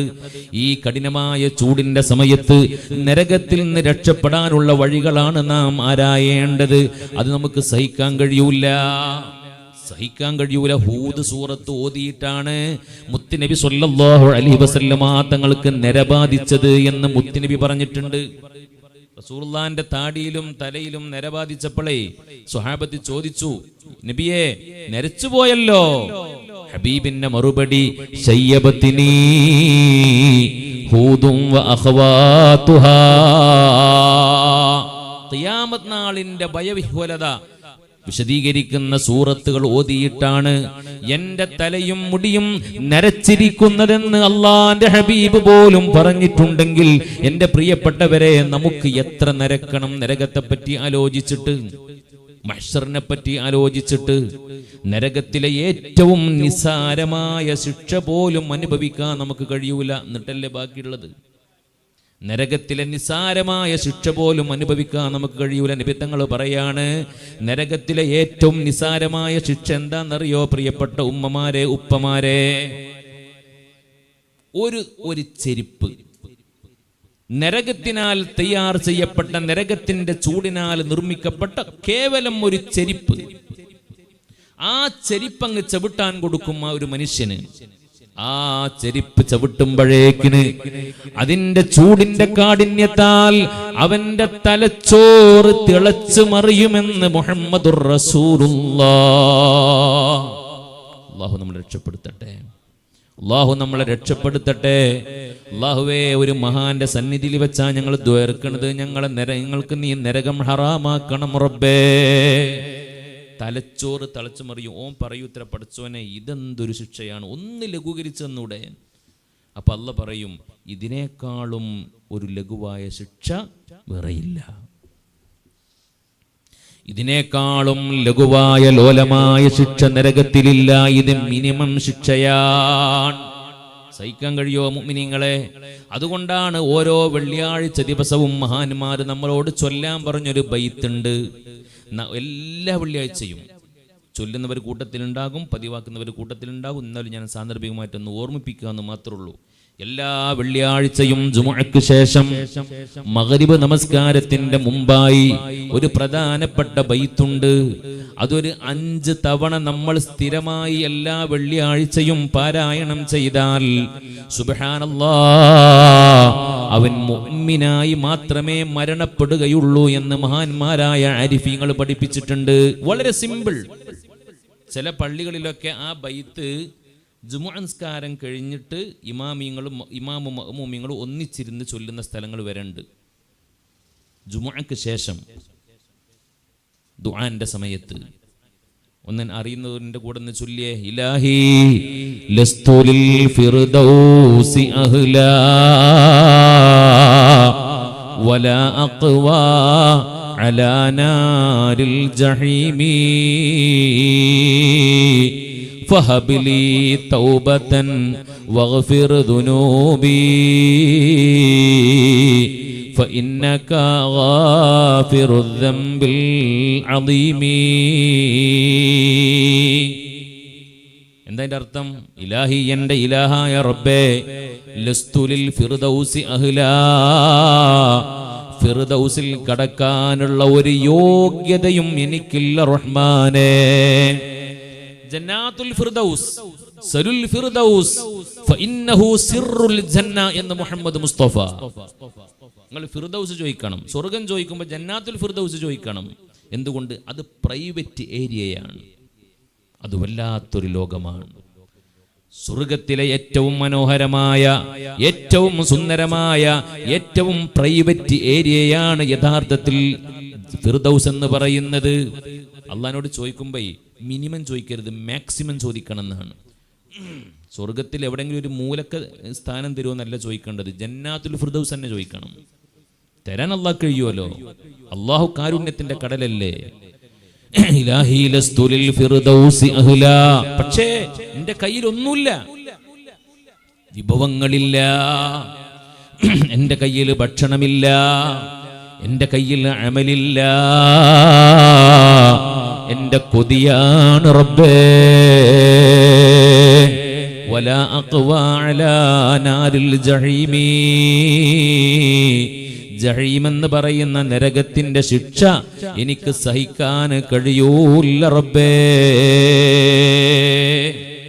ഏയ്, ദുനിയാവിലെ തീ എന്ന് പറയുന്നത് അതിന്റെ കളർ ചുവപ്പാ. പക്ഷേ നരകത്തിന്റെ കളർ എന്താണ്? സുബ്ഹാനല്ലാഹ്, കൂരിരുട്ടാണ്, കറുത്ത നരകമാണ്. ദുനിയാവിലുള്ള ചൂടിന്റെ, ദുനിയാവിലുള്ള തീയിന്റെ കളറ് സുബ്ഹാനല്ലാഹ് ചുവപ്പാണെങ്കിൽ നരകത്തിലെ തീയിന്റെ കളറ് കറുപ്പാണ്. അതും ഭീകരതയെ സൂചിപ്പിക്കുന്ന കളറാണ്. കറുപ്പ് പൊതുവെ ഭീകരതയാണ് സൂചിപ്പിക്കുന്നത്. അതുകൊണ്ടാണല്ലോ മുൻകർ നക്കീർ വന്നിട്ട് ചോദ്യം ചോദിക്കുമ്പോൾ ആ മലക്കിന്റെ രൂപം വിശദീകരിച്ച് അവിടെ ഉലമ എന്താ പറഞ്ഞത്? മലക്കാനി അസ്വദാനി അസ്റഖാനി ശഅറുഹുമാ യസ്ഹബുഹു الرجلانി. അത് ഭീകരതയുടെ പര്യായമാണ് കറുപ്പ്. കറുകറുത്ത 2 മലക്കുകളാണ് ഖബറിലേക്ക് ചോദ്യം ചോദിക്കാൻ വേണ്ടി കടന്നു വരിക. സയ്യിദുനാ മുൻകറും വനക്കീർ. അല്ലാഹുവോടൊക്കെ രക്ഷപ്പെടാൻ നമുക്ക് തൗഫീക്ക് തരട്ടെ. അതൊക്കെ ഫിക്റാണ് മുഅ്മിനീങ്ങളെ, അതൊക്കെ ഫിക്റാവണം. പറയാൻ എനിക്ക് യോഗ്യതയില്ലട്ടോ, എന്നാലും ഞാൻ പറയാണ്. മഹാനായ ശൈഖുനാ അത്തിപ്പറ്റ ഉസ്താദ് ഒരിക്കൽ ഞാൻ ജോലി ചെയ്യുന്ന പള്ളിയിൽ ഒരു നിക്കാഹിന് വേണ്ടി വന്നപ്പോൾ ഉസ്താദ് ഇങ്ങനെ മസ്ജിദിൻ്റെ ചെരുവിൽ ഒറ്റക്ക് ആൾക്കൂട്ടത്തിൽ നിന്ന് മാറിയിട്ട് ഒറ്റക്ക് ഇങ്ങനെ ഫിക്റായിട്ടിരിക്കുകയാണ്. എന്തോ ഒരു വല്ലാത്തൊരു മ്ലാനത. അപ്പം എന്തെങ്കിലും ആവശ്യമുണ്ടോ എന്ന് വിചാരിച്ച് ഞാൻ പോയിട്ട് സലാം പറഞ്ഞിട്ട് ഉസ്താദിനോട് ചോദിച്ചു, ഉസ്താദ് എന്തോ ഒരു പ്രയാസം പോലെ തോന്നുന്നുണ്ടല്ലോ. ഉസ്താദിൻ്റെ മറുപടി, മിനിഞ്ഞാന്ന് എൻ്റെ ഒരു സുഹൃത്ത് മരണപ്പെട്ടിട്ടുണ്ട്. ഖബർ കൊണ്ടുപോയി വെച്ചപ്പോൾ മുൻകർ നക്കീർ വന്നിട്ട് ചോദിച്ചപ്പോൾ മറുപടി പറയാൻ കഴിഞ്ഞിട്ടുണ്ടാണാവോ, അതാലോചിച്ചിട്ട് ഫിക്റാവുകയാണ്. നിന്നോട് നേരിട്ട് പറഞ്ഞതാ. ഓലയ്ക്ക് ഫിക്ർ അങ്ങനെയായിരുന്നു. നമ്മളപ്പോഴും എന്താ പറയുക, വേറുള്ള പല ചുറ്റുപാടിലും തിരക്കിലും കളിയിലും ചിരിയും തമാശയിലും ആരാപ്പം അതൊക്കെ ആലോചിക്കാറുള്ളത്? നമ്മൾ 3ന്റെ ദിക്ർ നടത്താനും 7ന്റെ തഹ്ലീൽ ചൊല്ലാനുള്ള ഒരുക്കപ്പാടിലേക്ക് ആരാപ്പാ മനുഷ്യൻ്റെ അവസ്ഥ ഓർക്കണ ആ സമയത്ത്? അതാണ് മഹാന്മാർ. അതിനെപ്പറ്റി ഫിക്റാകുമ്പോഴാണ് നമുക്ക് അമലുകൾ ചെയ്യാൻ തോന്നുക. അപ്പോഴാണ് കൽബൊക്കെ ഒന്ന് ശുദ്ധമാക്കണം തോന്നുക. ആ റബ്ബിൻ്റെ അടുക്കലേക്ക് നമുക്ക് ചെല്ലണ്ടേ? സലീമായൊരു കൽബോടുകൂടി. കഴിഞ്ഞ പ്രഭാഷണത്തിൽ ഞാൻ പറഞ്ഞില്ലേ എൻ്റെ പ്രിയപ്പെട്ട മുഅ്മിനീങ്ങളെ, ഒരു സലീമായ കൽബോടുകൂടി പടച്ച റബ്ബ് നോക്കണത് നമ്മളെ കൽബിലേക്കാണ്. അതൊന്നും മൊഞ്ചാവാതെ നമ്മളിങ്ങനെ മൊഞ്ചാക്കി നടന്നിട്ടൊരു കാര്യമല്ല, ഒരു കാര്യമല്ല. അള്ളാൻ്റെ അടുക്കൽ നമ്മൾ മോശക്കാരായി പോകും. കൽബ് നാശായിപ്പോയാൽ നാട്ടുകാർക്കിടയിൽ വലിയ വിലയ്ക്ക് നമുക്കുണ്ടാവും. പക്ഷെ പടച്ചോൻ്റെ മുമ്പിൽ ഖബീഹായിരിക്കും നമ്മൾ. അള്ളാഹു നമ്മളെ കാത്തുരക്ഷിക്കട്ടെ. എന്നിട്ട് കൽബൊന്ന് സലീമായിട്ട് നമുക്ക് രക്ഷപ്പെടണം. നമുക്ക് ഖബറിൻ്റെ അദാബിൽ നിന്ന് രക്ഷപ്പെടണം, മഹ്ശറിൻ്റെ ഹിസാബിൽ നിന്ന് രക്ഷപ്പെടണം, വിയർപ്പിൽ നിന്ന് രക്ഷപ്പെടണം. അതുപോലെ തന്നെ നരകത്തിൻ്റെ ആ അഗ്നിയിൽ നമുക്ക് രക്ഷപ്പെടാൻ കഴിയണം. അതിനുള്ള വഴികളാണ് നമ്മൾ തേടേണ്ടത്. ആയിഷ ബീബി റളിയല്ലാഹു അൻഹയുടെ മടിയിൽ മുത്തുനബി കടക്കുന്ന സമയത്ത് നബി ഇങ്ങനെ വർത്താനം പറഞ്ഞ് കുറേ വർത്താനം പറഞ്ഞ് നബി തങ്ങളുടെ ഉറങ്ങി. പിന്നെ കുറച്ച് കഴിഞ്ഞപ്പോൾ മുത്തുനബിയുടെ ആ ഷറഫാക്കപ്പെട്ട കവിളിലേക്ക് ഇങ്ങനെ വെള്ളത്തുള്ളികൾ ഉറ്റി വീഴുകയാണ്. കണ്ണ് തുറന്നു നോക്കിയപ്പോൾ ആയിഷ ബീവി കരയാ. ആയിഷ ബീവിയുടെ കണ്ണുനീരാ മുത്തുനബിയുടെ കവിളത്ത് വന്ന് പതിക്കുന്നത്. മാ യുബിക്കീകിയ ആയിഷ, എന്തിനാ ആയിഷ കരയണത് ചോദിച്ചു. എന്താ മറുപടി? ദക്കർത്തുൽ ആഖിറ, എനിക്ക് ആഖിറം ഓർമ്മ വന്നു. വല്ലാത്തൊരു വാക്കാണ് കേട്ടോ. നബിയെ, നിങ്ങൾ സ്വർഗത്തിലാന്നുള്ള കാര്യം ഉറപ്പാ. ഇന്റെ കാര്യം എന്താ? എനിക്ക് സ്വർഗം കിട്ടുമോ?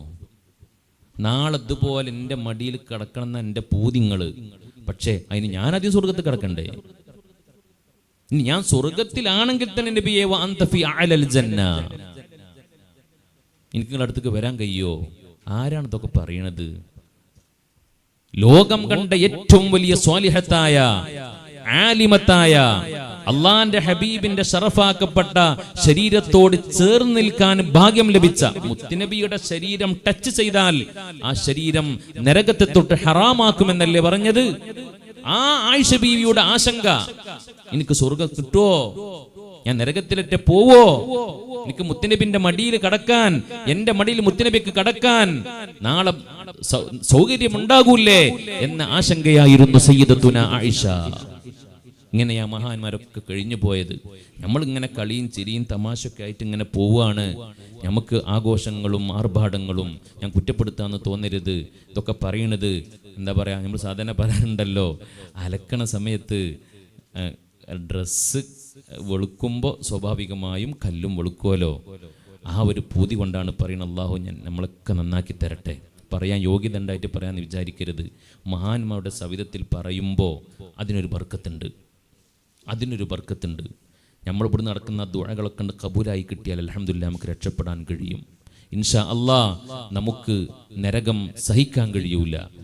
നമുക്കൊരിക്കലും തന്നെ നരകത്തിന്റെ അഗ്നി ഒരിക്കലും നമുക്ക് സഹിക്കാൻ കഴിയൂല. അത് ഖാലിദീന ഫീഹയാണ്. അതിന്റെ ഗൗരവം ആലോചിച്ചിട്ടുണ്ടോ? ആ ആയത്തിന്റെ ഉലമാ മുഫ്സിങ്ങൾ പറയുന്നുണ്ട്, ഖാലിദീന ഫീഹ എന്ന് പറഞ്ഞാൽ തന്നെ എന്താ അർത്ഥം എന്നറിയോ? ശാശ്വതരാണ് എന്നാ. എന്നിട്ട് പിന്നെയും പറയാണ് അബദാന്ന്. നമ്മൾ പോസ്റ്റും കാലം എന്ന് പറയും പോലെ അല്ലേ അത്? ഖാലിദീന എന്ന് പറഞ്ഞാൽ തന്നെ ശാശ്വതരാണ്, പിന്നെന്തിനാണ് അബദ? അത് തഅ്കീദിനാണ്, അനന്തകാലം. അനന്തകാലം. ഞമ്മക്കിപ്പോ ഒരു ആശ്വാസമല്ലേ, പരമാവധി ചൂട് ഇപ്പൊ എത്ര വരെ ഉണ്ടാകുള്ളൂ? ഒരു ജൂണ് വരെ നമ്മൾ കാത്തുക്കുക, ജൂൺ വരെ കാത്തുക്കുക, നമ്മൾ പ്രതീക്ഷയിലാണ്. പക്ഷേ ഒരു മനുഷ്യൻ നരകത്തിൽ കടന്നാൽ അവന് മുത്തുനബിയുടെ ശഫാഅത്തും കിട്ടിയില്ലെങ്കിൽ ഖാലിദീന ഫീഹാ അബദാ.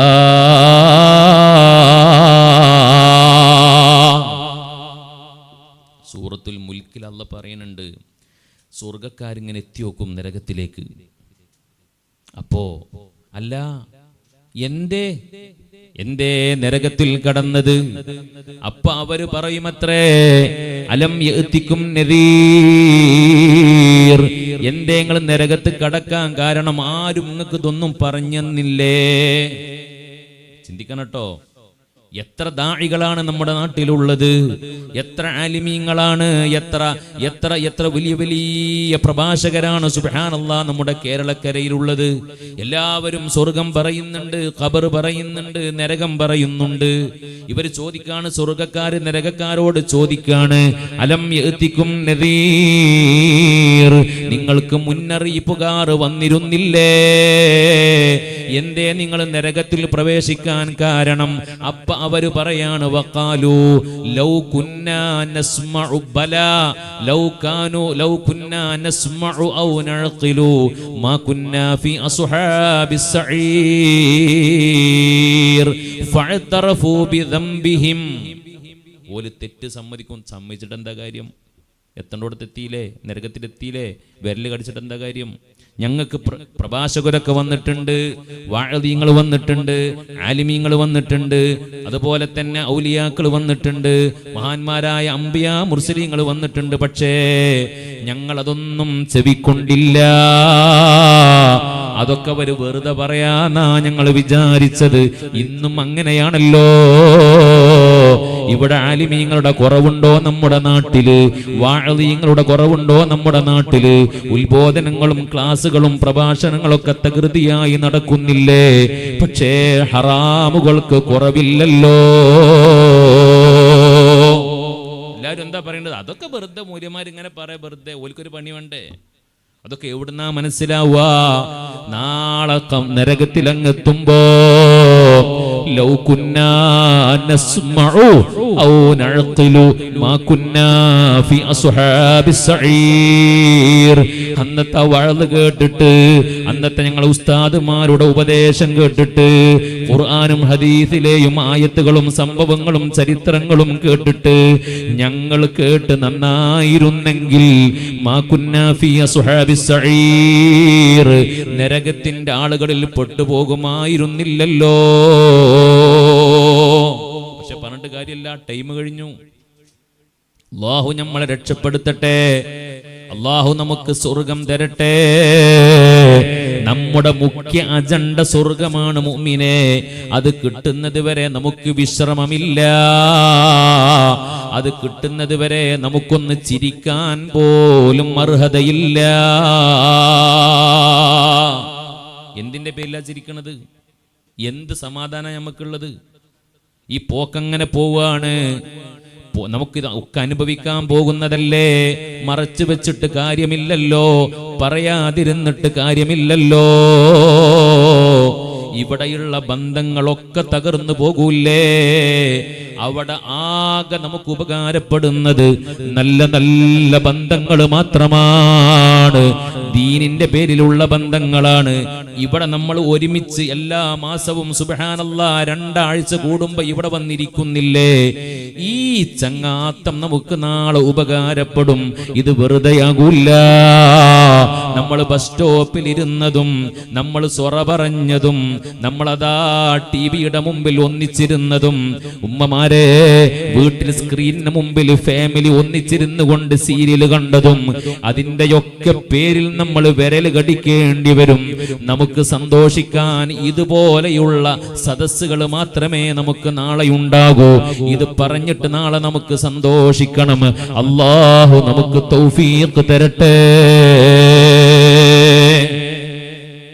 അതിനുള്ള വഴികളാണ് നമ്മൾ കണ്ടെത്തേണ്ടത്, അതിനുള്ള വഴികളാണ് നമ്മൾ തേടേണ്ടത്. ചൂട് കൂടുകയാണ്, നമുക്ക് പ്രതീക്ഷയുണ്ട് മഴ കിട്ടുമെന്ന്. അള്ളാഹു നമുക്ക് റഹ്മത്തിന്റെ മഴ തരട്ടെ. ഇനിയിപ്പോ വേനൽ മഴ കാത്തിരിക്കുകയാണ്. ഒരു അപകടങ്ങളുമില്ലാത്ത, ഒരു പ്രയാസങ്ങളുമില്ലാത്ത മഴ അള്ളാഹു നമുക്ക് നൽകി അനുഗ്രഹിക്കട്ടെ. നമ്മൾ ചില ചിട്ടകൾ പാലിക്കണം. കണ്ടില്ലേ, ഒരു കുട്ടി ഞാൻ മനസ്സിലാക്കിയതനുസരിച്ച് തലയുടെ ഉള്ളിൽ എന്ത് ചെയ്തത്, പാമ്പ് കടിച്ച് മരിച്ചത്. നമ്മളെ ഇതൊക്കെ കേൾക്കുമ്പോൾ നമ്മളെ ഹബീബിനെ അങ്ങനെ ഓർമ്മ വരണം. ലൈവായി മുത്തുനബി നമ്മുടെ കൂടെ ഉണ്ടാവണം. നബി തങ്ങൾ പറയാണ്, നിങ്ങൾ എല്ലാ ദിവസവും ബെഡിലേക്ക് വരുമ്പോൾ ആ വിരിപ്പൊന്നെടുത്ത് ഒന്ന് കൊടയണം. 1400 കൊല്ലം മുമ്പ്. ഇപ്പൊ പാമ്പ് പിടുത്തക്കാര് പറയാണ്, എല്ലാവരും രാത്രി ഉറങ്ങാൻ കിടക്കുമ്പോൾ ബെഡ്ഷീറ്റ് കുടയണമെന്ന്. ഞമ്മക്ക് പാമ്പ് പിടുത്തക്കാർ പറയേണ്ട ആവശ്യമില്ല. ഞമ്മക്ക് നമ്മളെ മുത്ത് നബി സ്വല്ലല്ലാഹു അലൈഹി വസല്ലമ തങ്ങൾ 1500 കൊല്ലം മുമ്പ് പറഞ്ഞു തന്നിട്ടുണ്ട്. കൊടയുന്ന സമയത്ത് പോലും ശ്രദ്ധിക്കണം. അപ്പൊ പോലും ചില വല്ല ജീവികളോ ജന്തുക്കളോ ഉണ്ടെങ്കിൽ മേത്തേക്ക് ചാടൂലേ, അതുപോലും ശ്രദ്ധിച്ചായിരിക്കണം എന്ന് ഉലമാ പറഞ്ഞിട്ടുണ്ട്. എത്ര വലിയ കെയറിംഗ് ആണ് മുത്തുനബിക്ക് നമ്മളോട് സ്വല്ലല്ലാഹു അലൈഹി വസല്ലം. എന്തൊരു സ്നേഹമാണ് നമ്മളോട്, അല്ലേ? നല്ലോണം ശ്രദ്ധിക്കണം. വാൽപ്പാറയിൽ അപകടം നടന്നു. ഞാൻ ബഹുമാനപ്പെട്ട തങ്ങൾ പാപ്പാൻ്റെ സ്റ്റാറ്റസ് കണ്ടു. നമ്മുടെ മഹാന്മാരായ ഉലമാഇന്റെ നേതൃത്വത്തിൽ വലിയ പ്രാർത്ഥനാ സംഗമം നടന്നു, അല്ലേ? അള്ളാഹു അതിൽ ആ അപകടത്തിൽപ്പെട്ടവർക്കൊക്കെ അള്ളാഹു മഗ്ഫിറത്ത് കൊടുക്കട്ടെ, ദറജ അള്ളാഹു ഉയർത്തി കൊടുക്കട്ടെ, ആ കുടുംബത്തിന് അള്ളാഹു കരുത്ത് കൊടുക്കട്ടെ, അവർക്ക് സ്വർഗം കിട്ടാൻ ആ ദുരന്തം അള്ളാഹു ഒരു കാരണമാക്കി കൊടുക്കട്ടെ. മുഅ്മിനീങ്ങളെ, ഇവിടെയൊക്കെ നമ്മൾ മുത്തുനബിയെ നമ്മളുടെ നിർദ്ദേശങ്ങൾ പാലിക്കണം. നമ്മൾ നിരന്തരം യാത്ര ചെയ്യുന്നവരാ. എല്ലാ ദിവസവും നമ്മൾ ഡ്രൈവിങ്ങിലാണ്, യാത്രയിലാണ്. നമ്മൾ ആദാബുകൾ പാലിക്കണം. ആദാബുകൾ പാലിക്കുക എന്ന് പറഞ്ഞാൽ നമ്മൾ കൃത്യമായി ചിന്തിക്കേണ്ടത്, യാത്ര എന്ന് പറയുന്നത് അത് ഖിത്അത്തും മിനൽ അദാബാണ്. അതൊരു തരം അദാബാണ്. അതുകൊണ്ടാണ് മുത്തുനബി സ്വല്ലല്ലാഹു അലൈഹി വസല്ലമ തങ്ങൾ അതിന് മുമ്പ് 2 റക്അത്ത് നിസ്കരിക്കാൻ പറഞ്ഞത്. അതുകൊണ്ടാണ് പുണ്യനബി ബിസ്മില്ലാഹി തവക്കൽതു അലല്ലാഹ് എന്ന് പറഞ്ഞിട്ട് ഇറങ്ങാൻ പറഞ്ഞത്. അതുകൊണ്ടാണ് മുത്തുനബി സ്വല്ലല്ലാഹു അലൈഹി വസല്ലം സുബ്ഹാനല്ലദീ സഖറ ലനാ ഹാദാ വമാ കുന്നാ ലഹു മുഖ്രിനീൻ എന്ന് പറഞ്ഞിട്ട് വാഹനത്തിൽ കയറാൻ പറഞ്ഞത്. വീട്ടിൽ നിന്നൊരു മനുഷ്യൻ പുറത്തിറങ്ങുമ്പോ ആയത്തുൽ കുർസി ഓതി ഇറങ്ങിയാൽ കാന ഫീ ളമാനില്ലാഹ് ഹത്താ യർജിഅ ഇലാ ബൈതിഹി എന്ന് മുഹമ്മദ് മുസ്തഫ. ഇതൊക്കെ നമുക്ക് ഓർമ്മ. നമ്മൾ എങ്ങോട്ട് പോവുകയാണെങ്കിലും ആ ആദാബുകൾ പാലിച്ചുകൊണ്ട് നമ്മൾ ഇറങ്ങണം. എന്നിട്ട് വല്ല അപകടവും സംഭവിക്കുകയാണെങ്കിൽ നമുക്കത് ഖൈറായിരിക്കും. അങ്ങനെ മനസ്സിലാക്കണം. അശ്രദ്ധ വന്നു പോകരുത്, ഗഫ്ലത്ത് വന്നു പോകരുത്. അതുപോലെ തന്നെ ഡ്രൈവിങ്ങിൻ്റെ ഒക്കെ സമയത്ത് നിങ്ങൾ കാണുന്നില്ലേ, ഈ അടുത്ത കാലങ്ങളിൽ എത്രയെത്ര ചെറുപ്പക്കാരാണ് ലോകത്തോട് ഇവിടെ പറഞ്ഞത് ആക്സിഡൻറ്റുകളിൽ. അതും ഒരു 1-2 കൊല്ലത്തിനിടക്ക് മരണപ്പെട്ടു പോയ മുത്തഅല്ലിമീങ്ങൾക്ക്, ആലിമീങ്ങൾക്ക്, ചെറുപ്പക്കാരായ ആലിമീങ്ങൾക്ക് കയ്യും കണക്കില്ല. എത്ര ഇപ്പോൾ ഒരു ഉസ്താദ് മരണപ്പെട്ടില്ലേ തങ്ങൾ പാപ്പ, ഇന്നലെ ഒരു കല്യാണം കഴിഞ്ഞ് 2 മാസേ ആയിട്ടുള്ളൂ. എത്രയാ നമ്മൾ കേൾക്കുന്നത്. ഇന്നൊക്കെ നമ്മൾ മനസ്സിലാക്കേണ്ട ഒരു കാര്യം എന്താണെന്നറിയോ? ഞാൻ മുമ്പ് പറഞ്ഞ പോലെ ഇതൊക്കെ ഒടുങ്ങാനുള്ള പോക്കാ. വകസറത്തു ഫുജാഅത്തിൽ മൗത്തി എന്ന് അശ്റാത്തു സഅത്തിൽ കാണാൻ കഴിയും. ഖിയാമത്ത് നാളിൻ്റെ ചെറിയ അടയാളങ്ങളുണ്ട്, വലിയ അടയാളങ്ങളുണ്ട്. ചെറിയ അടയാളങ്ങൾ ഇങ്ങനെ എണ്ണി പറഞ്ഞു ഒരുപാടുണ്ട്. ഒരു ഹദീസിൽ തന്നെ 10-13 അടയാളം പറഞ്ഞിട്ടുണ്ട്. ഇദത്തുഖിദൽ ഫൈഉദുവല വൽ അമാനത്തു മഗ്നമ വസ്സകാത്തു മഗ്റമ എന്ന് പറഞ്ഞിങ്ങനെ അവസാനം പറയുന്നുണ്ട്. ഫർതഖിബു ഇൻദ ദാലിക റീഹൻ ഹംറാ വസൽസല വഖസ്ഫ വമസ്ഖ വഖദ്ഫ വആയാതിൻ തതതാബഉ കനിളാമിൻ ഖുതിഅ സിൽകുഹു ഫതതാബഅ. വിശാലമായ ഹദീസാണ്, ഞാൻ വിശദീകരിക്കണില്ല. കൂട്ടത്തിൽ നബി തങ്ങൾ പറഞ്ഞിട്ടുണ്ട്, ഖിയാമത്ത് നാളിൻ്റെ അടയാളമാണ് കസറത്തു ഫുജാഅത്തിൽ മൗത്ത്, പെട്ടെന്നുള്ള മരണങ്ങൾ വ്യാപകമാകും. എത്രയാണ് നമ്മൾ കേൾക്കുന്നത്. ഒരു കാലത്ത് ഞാൻ അങ്ങനെ ആലോചിക്കുകയാണ്, ചരമ പേജിൽ മാത്രമേ മരണവാർത്തകൾ ഉണ്ടാകാറുള്ളൂ. ഇപ്പോൾ ഫുൾ പേജിലും മരണവാർത്തകളാണ്. ഫസ്റ്റ് പേജ് മുതൽ ലാസ്റ്റ് പേജ് വരെ നമ്മുടെ ദിനപത്രങ്ങളിൽ, ന്യൂസ് പേപ്പറുകളിൽ മരണവാർത്തയാണ്. ഇതൊന്നും നല്ല ലക്ഷണമാണ് എന്ന് നിങ്ങൾ വിചാരിക്കണ്ട. അള്ളാഹു നമുക്ക് ബോധം നൽകി അനുഗ്രഹിക്കട്ടെ. അപ്പോൾ നമ്മൾ ഹബീബ നബി തങ്ങളെ ഇത്തിബാ ചെയ്തുകൊണ്ട് നമ്മുടെ യാത്രകൾ ക്രമീകരിക്കുക. നമ്മുടെ മക്കളോടൊക്കെ നമ്മൾ പറയുക, നമ്മുടെ മക്കൾക്കൊക്കെ ബൈക്ക് കണ്ട് കിട്ടിയാൽ മതി. പിന്നെ എത്ര സ്പീഡിലാണ് പോകേണ്ടതെന്ന് അവർക്കറിയില്ല. നമുക്കറിയാലോ എത്ര വലിയ സ്പീഡിലാണ് നമ്മുടെ പ്രിയപ്പെട്ട മക്കൾ ചീറിപ്പായുന്നത് തിരക്കിട്ട റോഡിലൂടെ. അള്ളാന്റെ ഹബീബ് പറഞ്ഞിട്ടില്ലേ, അൽ അജ്ലതു മിനശ്ശൈത്വാൻ. ഇത് എപ്പോഴും നമുക്ക് ഓർമ്മ വേണം. അൽ അജ്ലതു മിനശ്ശൈത്വാൻ. അജ്ലത്ത് കൂടിയാൽ അഥവാ ധൃതി എന്ന് പറയുന്നത് പൈശാചികമാണ്. അവിടെ അവന്റെ ഇടപെടൽ ഉണ്ടാകും. എന്തൊക്കെ നടക്കുമെന്ന് പിന്നെ പറയാൻ കഴിയൂല. അപ്പം നമുക്ക് തന്നെ അറിയാലോ, നമ്മൾ ധൃതി പിടിച്ച് എന്തെങ്കിലുമൊക്കെ ഒരു കാര്യം ചെയ്താൽ എത്ര അബദ്ധമാണ് ഈ വരാറുള്ളത്. ധൃതി പിടിച്ചപ്പോൾ നമ്മളൊരു ഡ്രസ്സ് ഇടുന്ന സമയത്ത് ചിലപ്പോൾ ബട്ടൺ അങ്ങോട്ടും ഇങ്ങോട്ടും ആയി പോകും, അല്ലേ? അബദ്ധങ്ങൾ സംഭവിക്കും. ചെറുതും വലുതുമായ അബദ്ധങ്ങൾ ധൃതി പിടിക്കുന്ന സമയത്ത് സംഭവിക്കും. അതുകൊണ്ടാണ് മുത്തനബി പറഞ്ഞത് 5 കാര്യങ്ങളിൽ മാത്രമേ ധൃതി കാണിക്കാൻ പാടുള്ളൂ, ബാക്കി ഒരു കാര്യങ്ങളിലും ധൃതി കാണിക്കാൻ പാടില്ലെന്ന് മുഹമ്മദുർ റസൂലുള്ളാഹി. 5 കാര്യങ്ങൾ ഞാൻ അവസാനിപ്പിക്കുക, സമയം 9 മണി കഴിഞ്ഞു. 5 കാര്യങ്ങൾ മാത്രമേ ധൃതി കാണിക്കാൻ പാടുള്ളൂ. അതിൽപ്പെട്ടതാണ് 1, സലാം ഒരാൾ പറഞ്ഞാൽ ഉടനെ മടക്കണം, അവിടെ ധൃതി കാണിക്കണം. അസ്സലാമു അലൈക്കും എന്ന് കേട്ടാൽ പിന്നെ വെക്കരുത്, കുറച്ചുകൊണ്ട് മടക്കാന്ന് വിചാരിക്കരുത്. വഅലൈക്കും അസ്സലാം. കാരണം ബാധ്യതയായി നമുക്ക് സലാം മടക്കൽ നിർബന്ധമാണ്, വുജൂബാണ്, അല്ലേ? അതുപോലെ തന്നെ ആൾ മരിച്ചു കഴിഞ്ഞാൽ പെട്ടെന്ന് തന്നെ സംസ്കരണ ചടങ്ങുകൾ നടത്തണം, അത് വുജൂബാണ്, ധൃതി കാണിക്കേണ്ട സംഗതിയാണ്. ഒരു പെൺകുട്ടിക്ക് കല്യാണപ്രായമായ, അതൊന്നും ഇന്ന് പറഞ്ഞാൽ ട്രോളും നമ്മളെ മനുഷ്യന്മാർ. ഒരു പെൺകുട്ടിക്ക് കല്യാണപ്രായമായാൽ അവിടെ പിന്നെ വൈകിപ്പിക്കരുത്, അവിടെ അജ്ലത്ത് കാണിക്കണം, ധൃതി കാണിക്കണം ആ പെൺകുട്ടിയെ കെട്ടിച്ചു വിടാൻ. അതില്ലാത്തതിൻ്റെ ദുരന്തമാണ് നമ്മൾ കാണുന്നത്. എല്ലാം കൂടെ മൈക്ക് പറയാൻ പറ്റൂല. 20, 22, 23, 24 വയസ്സായിട്ടും മക്കളെ കെട്ടിക്കണില്ല. കുഴപ്പമൊന്നുമില്ല, കെട്ടിച്ചതിന് കുഴപ്പമൊന്നുമില്ല. ഈ കുട്ടികൾക്ക് 24 വയസ്സ് വരെ തഖ്വയോടുകൂടി ജീവിക്കാൻ ആവശ്യമായ മരുന്ന് നമ്മൾ കൊടുത്തിട്ടുണ്ടെങ്കിൽ കുഴപ്പമൊന്നുമില്ല. ഇല്ലെങ്കിലെങ്ങാനും നമ്മൾ പല കാരണങ്ങൾ വെച്ചുകൊണ്ടും ആ മക്കളെ കെട്ടിച്ചു വിടാതെ അവരെങ്ങാനും ലൈംഗികമായ വല്ല വൈകൃതങ്ങളിലും പെട്ടുപോയാൽ അതിൻ്റെ ഉത്തരവാദി ഉമ്മയും ബാപ്പയുമാണ്. ഉറപ്പ്, അള്ളാഹു പിടികൂടും. നമുക്ക് ജോലിയും ശമ്പളവും ഈ ഭൗതികതയുടെ പളപ്പളപ്പും അതായിരിക്കും നമ്മളെ ആവശ്യം. പക്ഷെ അള്ളാഹ്ക്ക് അതല്ല. അള്ളാഹ്ക്ക് ഇവിടെ മൊറാലിറ്റിയാണ് വേണ്ടത്, അള്ളാഹുവിനോട് ധാർമ്മികതയാണ് വേണ്ടത്. അതിനാണ് വിവാഹം, അതിനാണ് നിക്കാഹ്, അതിനാണ് കല്യാണം. അപ്പൊ അങ്ങനെയുള്ള ചില കാര്യങ്ങൾ, അതുപോലെ തന്നെ കടം വാങ്ങിയാൽ അത് കൊടുക്കുന്നതിൽ ധൃതി കാണിക്കണമെന്ന, തിരിച്ചു കൊടുക്കുന്നതിൽ ധൃതി കാണിക്കണം. അങ്ങനെയുള്ള 4-5 കാര്യങ്ങളിൽ മാത്രമേ ധൃതി കാണിക്കാൻ പറ്റുള്ളൂ. ബാക്കിയുള്ള കാര്യങ്ങളിലൊന്നും ധൃതി കാണിക്കാൻ പാടില്ലെന്ന് സയ്യിദുനാ റസൂലുള്ളാഹി. നമ്മുടെ ഡ്രൈവിംഗ് ഒക്കെ നമ്മൾ നല്ലോണം ശ്രദ്ധിക്കണം. ഉലമാ പറയാ, എന്താ പറയാന്നറിയോ, ഞാൻ മുമ്പ് പറഞ്ഞിട്ടുണ്ടോന്ന് ഓർമ്മയില്ല. അസ്മാ ഉൽ ഹുസ്നയിലെ ഏതെങ്കിലും ഒരു ഇസ്മുമായി നമുക്ക് കണക്ഷൻ വേണം. ഇപ്പം നമ്മൾ അസ്മാ ഉൽ ഹുസ്നയിലെ അലീം എന്ന് പറയുന്ന ഇസ്മുമായി കണക്റ്റഡാണ്. കാരണം ഇവിടെ ഇൽമു പറയാണ്, നിങ്ങൾ കേൾക്കുകയാണ്. നമ്മുടെ അലീം എന്ന് പറയുന്ന ഇസ്മിൻ്റെ പ്രകാശ വലയത്തിലാണ് നമ്മൾ. 24 മണിക്കൂറും ഏതെങ്കിലും ഒരു ഇസ്മുമായി നമുക്ക് കണക്ഷൻ വേണമെന്നാണ് സൂഫിയാക്കൾ പറയാം.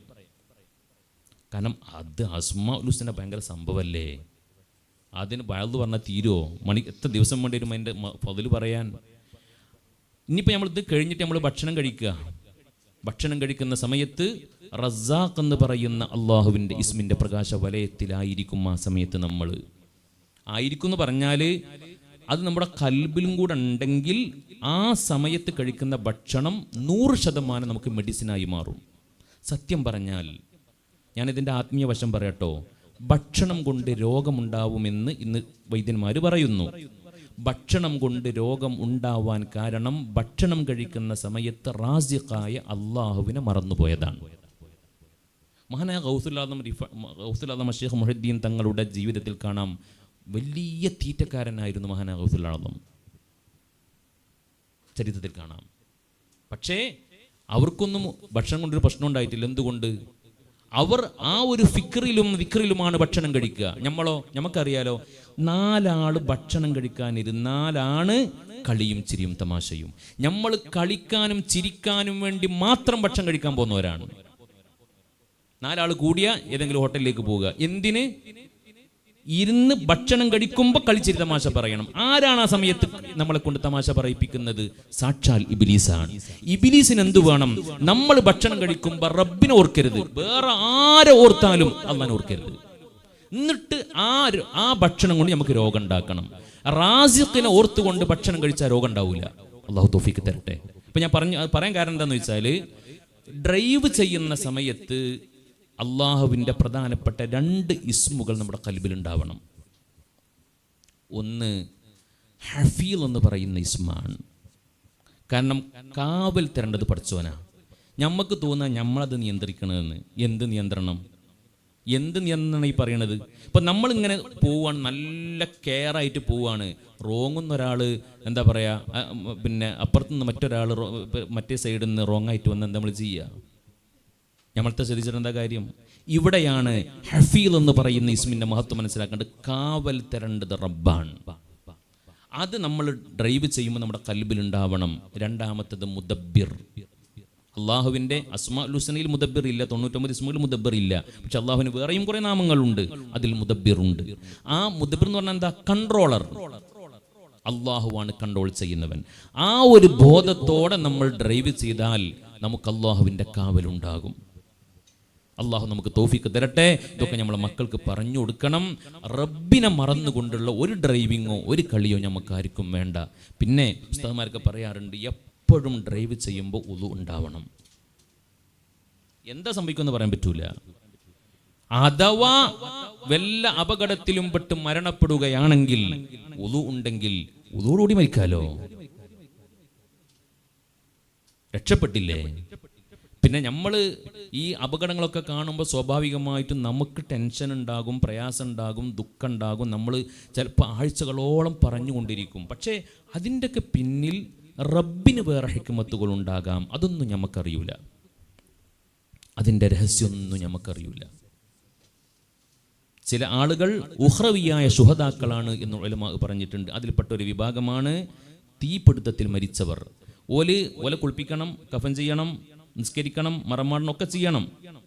അതേ സമയത്ത് അവർക്ക് ആഖിറത്തിൽ ശുഹദാക്കളുടെ കൂലിയാണ്. അങ്ങനെ കുറച്ച് വിഭാഗങ്ങളുണ്ടല്ലോ. വെള്ളത്തിൽ മുങ്ങി മരിച്ചവര്, അപകടത്തിൽപ്പെട്ട് മരിച്ചവര്, വിദേശത്ത് വെച്ച് മരിച്ചവര്, പ്രവാസ ലോകത്ത് വെച്ച് മരണപ്പെടുന്നവർ ശുഹദാക്കളാണ്, ഉഖ്റവിയായ ശുഹദാക്കളാണ്. അതുപോലെ തന്നെ പ്രസവ സംബന്ധമായ വിഷയങ്ങളുമായി ബന്ധപ്പെട്ട് പെണ്ണ് മരിച്ചു. പ്രസവത്തിൽ നമ്മൾ കാണുന്നില്ലേ, പ്രസവിച്ച പെണ്ണ് മരിച്ചു, നവജാത ശിശുവും ഉമ്മയും മരിച്ചു എന്ന് കേൾക്കണില്ലേ? അങ്ങനെ ഒരു പെണ്ണ് മരണപ്പെട്ടാൽ ആ പെണ്ണ് ഉഖ്റവിയായ ഷഹീദത്താണ്. മബ്തൂൻ മരണപ്പെട്ടാൽ ഷഹീദാണ്. അഥവാ ഉദര സംബന്ധമായ രോഗം വന്നിട്ട് മരണപ്പെട്ടാൽ ഷഹീദാണ്. അപ്പോൾ അള്ളാഹ്ക്ക് അതിൻ്റെ പിന്നിൽ വലിയ രഹസ്യങ്ങൾ ഉണ്ടാവാം. പക്ഷെ എന്നാലും നമ്മൾ സൂക്ഷിക്കേണ്ടത് നമ്മൾ സൂക്ഷിക്കണം. മുത്തുനബിയുടെ നിർദ്ദേശങ്ങൾ പാലിക്കണം. അള്ളാഹു നമുക്ക് തൗഫീഖ് പ്രദാനം ചെയ്യട്ടെ. ഞാൻ അവസാനിപ്പിക്കണം. നമ്മൾ ദുആയിലേക്ക് കടക്കുകയാണ്. ദുആയുടെ ലിസ്റ്റ് വായിക്കാനുണ്ട്. പടച്ച തമ്പുരാൻ നമ്മുടെ ഈ കൂടലും പിരിയലും ഒക്കെ അള്ളാഹുവിൻ്റെ പൊരുത്തത്തിലാക്കി തരട്ടെ എന്ന് ആത്മാർത്ഥമായി ദുആ ചെയ്തുകൊണ്ട് ഇൻഷാ അള്ളാഹ് അത് ലിസ്റ്റ് വായിക്കാനും ബാക്കിയുള്ള കാര്യങ്ങൾ പറയാനും ബഹുമാനപ്പെട്ട തങ്ങളവറുകളെ ക്ഷണിക്കുകയാണ്.